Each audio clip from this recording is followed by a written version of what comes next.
Bien, entonces tenemos que hay que tener presentes siempre cuando debemos de pagar los pagos provisionales, ¿no? El pago provisional para efectos del impuesto de la renta es un pago a cuenta del impuesto anual. El impuesto de la renta es de causación anual, no es mensual, ¿no? Es un pago provisional, pago anticipado a cuenta del impuesto anual. No así en el caso del IVA. En el IVA son pagos definitivos y mensuales, también el IEPS, ¿no? Pero en caso del impuesto de la renta es causación anual.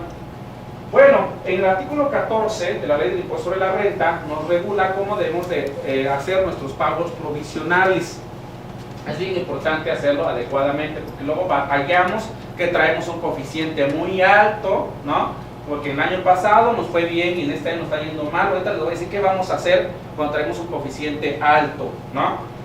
Bien, los impuestos, los pagos provisionales se hace pago a más tardar el día 17 del mes siguiente. Y luego tenemos por ahí el horóscopo fiscal, ¿verdad? Que de acuerdo al sexto dígito del Registro Federal de Contribuyentes podemos presentar la declaración. Esto no aplica a aquellos que están obligados a dictaminarse, así todavía dice el decreto, ¿no? Del día 26 de diciembre de 2013, porque ahí está el fundamento del horóscopo fiscal. Pero recordemos que tampoco ya no existe la obligación de dictaminar estados financieros. Es optativo para aquellos que rebasan 100 millones de ingresos. El artículo 14 nos dice: no se deberán presentar declaraciones de pagos provisionales en el ejercicio de inicio de operaciones, ¿no? Cuando hubieran presentado aviso de suspensión de actividades tampoco. Eso está, fíjense ustedes que acá había una contradicción, porque señala el 14 que no se presentan pagos provisionales cuando se hace aviso de suspensión de actividades. ¿Pero qué no? Las personas morales pues no podían suspender actividades, ¿no? Ah, ya sé que ya regresó una regla, pero el reglamento no permitía o no permite todavía hacer suspensión de actividades. Había una contradicción, ¿no? Sí, comento, creo que algunos ya tienen esta información. Hoy en día las personas morales pueden presentar aviso de suspensión de actividades, pero deben de cumplir una serie de requisitos. Lo más importante es estar al corriente con sus obligaciones fiscales. Eso es bien importante, pero nada más nos dan la chance de suspender hasta por 2 años y 1 año más de prórroga, si avisamos antes que cumpla los 2 años. Y si no hacemos nada, transcurren los 2 años, ¿qué va a hacer la autoridad? Nos va a reanudar automáticamente. Mucho cuidado, quien hace un aviso de suspensión de actividades tendrá 2 años para liquidarse o reanudar, ¿no? Es un chancecito nada más. Pero hasta ahorita, entonces había una contradicción acá porque estamos hablando de personas morales. Bueno, está muy claro: cuando suspendo actividades no presento declaraciones, y cuando inicio operaciones no presento tampoco pagos provisionales, y hay una razón muy simple: porque no tengo coeficiente de utilidad. ¿Estamos de acuerdo? Por eso no se presentan pagos provisionales. Oye, ¿qué sucede en el segundo ejercicio? Ah, mi primera declaración va a ser de manera trimestral. ¿Y por qué razón?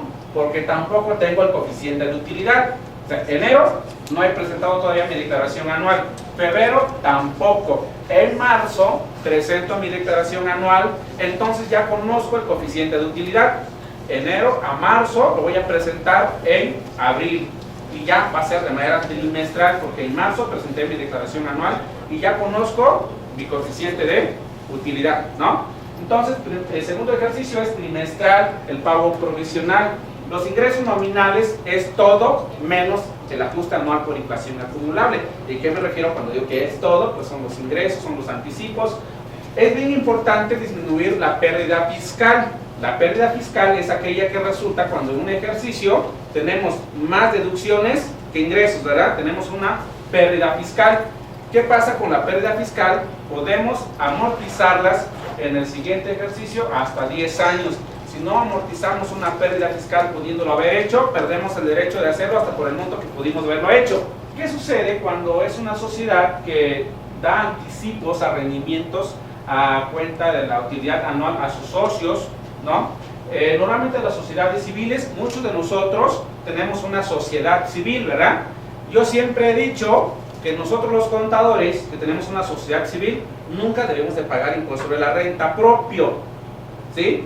¿Por qué razón? Porque tengo ingresos, ¿no? Y si todo lo distribuyo vía anticipos a rendimientos, pues mi base va a ser 0, ¿no? se puede disminuir los anticipos a rendimientos. ¿Qué es lo que vamos a pagar siempre? Retenciones, porque vamos a comentar también que es peligrosísimo no pagar retenciones, no pagar IVA. O sea, el peor error que puede cometer una empresa es no pagar retenciones. Trae muchas consecuencias, desde que no se puede deducir incluso el gasto, ¿no? Si configura delitos fiscales. Mucho cuidado. En una empresa, lo primero que debemos de pagar siempre son las retenciones. No hay ninguna justificación de no pagar retenciones.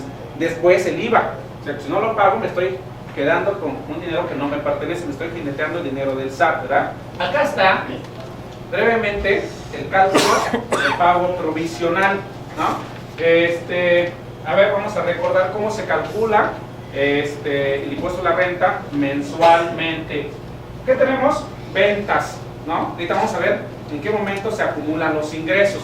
Ventas, luego tenemos intereses devengados a favor, recuperación de cuentas incobrables. Ojo, es importante que si yo deduje una cuenta incobrable, si lo logro recuperar, después debo de acumularla, lo cual es lógico porque obtuve una deducción. Indemnización de seguros, otros ingresos, hay otros, ahorita vamos a comentarlo, ahí los englobo. Total de ingresos nominales. A esto le vamos a aplicar un coeficiente de utilidad. El coeficiente de utilidad es el margen de utilidad que obtuvo la empresa el año anterior, margen fiscal. Sucede comúnmente que si una empresa el año anterior le fue bien, tuvo una buena utilidad, lo que va a pasar es que el año en curso va a pagar un impuesto muy alto, ¿verdad? Luego tenemos problemas con los empresarios porque no entienden esa parte y entonces, bueno, ahorita les voy a decir cuál es la solución para no pagar tan alto. Creo que ya lo saben, ¿verdad? Lo recordamos para la solución. Pues desafortunadamente estamos en octubre, todavía se puede hacer, pero lo ideal es hacerlo en julio, el pago de julio, ahorita les voy a decir por qué. Bueno, entonces, ojo con ese coeficiente de utilidad, nos pega mucho en el año próximo si tuvimos una utilidad tan alta, ¿no? Eso es lo que está pasando en muchas partes del país. Tenemos entonces, aplicando el coeficiente de utilidad, vamos a obtener una utilidad fiscal estimada. Y acá lo pongo, oye, y si somos una sociedad civil, entonces estamos dando anticipos a cuenta de utilidades o rendimientos a nuestros socios y podemos disminuirlo de nuestra utilidad fiscal estimada de manera mensual. Acá están los anticipos, por eso digo, con esto matamos el impuesto a la renta en una sociedad civil, ¿no? Yo creo que está muy mal aquel que paga el impuesto a la renta propio, ¿no? Pagamos retenciones, que sí nos duele, ¿no? Pero el impuesto a la renta propio no, porque acá lo matamos, hay que distribuir. Finalmente, ¿por qué trabajamos en los sociedades civiles? Para el beneficio de los socios, una sociedad típica de personas, ¿verdad? Ya les dije el otro día que en el mundo societario encontramos tres tipos de sociedades. La sociedad capitalista, esa es la típica SA, ¿no? Las sociedades mixtas, como la SDRL, por ejemplo, y una sociedad típica de personas es la sociedad civil, ¿no? Porque lo que importa ahí es el conocimiento, es la persona. ¿Qué tenemos después? Disminuir las pérdidas fiscales. Si tuve pérdida fiscal del año anterior, acá lo puedo amortizar. Claro está, que debe estar bien determinada. Digo, si mi pérdida fiscal no está tan bien, pues mejor ni lo meto porque me puedo meter en una serie de problemas. ¿Qué más? Tenemos derecho a disminuir la PTU pagada. Ustedes saben que si obtuvimos una utilidad tenemos que pagar el 10% de la utilidad. Creo que todos sabemos que en una empresa los socios cobran nada más el 60% de la utilidad, porque el 30% para quién es, para el fisco, y el 10% para quién es, para los trabajadores, y a los accionistas les queda el 60%. Bueno, si pagamos PTU podemos disminuirlo a partir de la declaración del mes de mayo. ¿Por qué? Porque se paga a más tardar el 30 de mayo. La PTU se debe pagar a más tardar 60 días después de haber presentado la declaración anual. Entonces, a partir de mayo podemos disminuir la PTU. Claro, esto no está en el artículo 14 de la ley de impuesto a la renta. Este es un estímulo fiscal que viene en un decreto, ya lleva varios años.